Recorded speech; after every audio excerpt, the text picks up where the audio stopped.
Sementara itu, Dinas Kesehatan Kota Denpasar menyatakan warga yang meninggal usai vaksinasi telah lolos screening sebelum divaksin. Saat ini petugas masih menunggu hasil penelusuran Komisi Kejadian Ikutan Pasca Imunisasi atau KIPI, apakah kematian terkait vaksin AstraZeneca atau tidak. Petugas Dinas Kesehatan Kota Denpasar masih meneliti penyebab kematian Muhammad Abdullah yang meninggal setelah divaksin dengan produk AstraZeneca. Ia divaksin di Desa Dauh Puri Kelot, Denpasar 22 Mei lalu. Dinas Kesehatan Kota Denpasar menyatakan saat divaksinasi almarhum sudah melalui screening sesuai prosedur mulai dari pengecekan tensi, denyut jantung hingga pemeriksaan penyakit lain. Petugas juga menyebut pasca vaksinasi yang bersangkutan tidak menghubungi nomor telepon petugas jika mengalami gejala KIPI.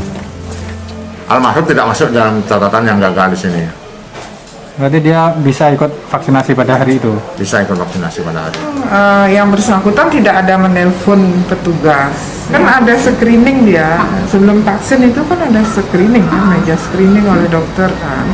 Itu kan sudah ada dilihat apakah dia hipertensi, diabetes, kemudian apa jantung, paginya, terus dia dicek kan gitu.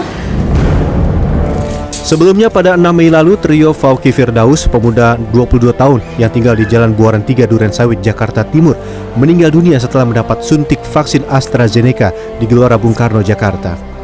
Usai divaksin, trio mengeluhkan sakit kepala dan demam tinggi. Setelah sempat tak sadarkan diri, trio akhirnya dinyatakan meninggal dunia keesokan harinya oleh dokter rumah sakit. Keluarga menyebut almarhum yang mengikuti program vaksinasi dari perusahaan tempatnya bekerja tidak memiliki riwayat penyakit berat dan tidak pernah terpapar COVID-19. Trio akhirnya menjalani otopsi pada Senin lalu. Sementara itu, Kepala Bidang Penanganan Kesehatan Satgas COVID-19 Alexander Ginting menyebut salah satu pertimbangan pemerintah menggunakan vaksin AstraZeneca adalah memiliki sifat superior. Salah satunya temuan Lembaga Kesehatan Inggris PHE 22 Mei lalu yang menyebut AstraZeneca efektif mengurangi gejala varian COVID B117.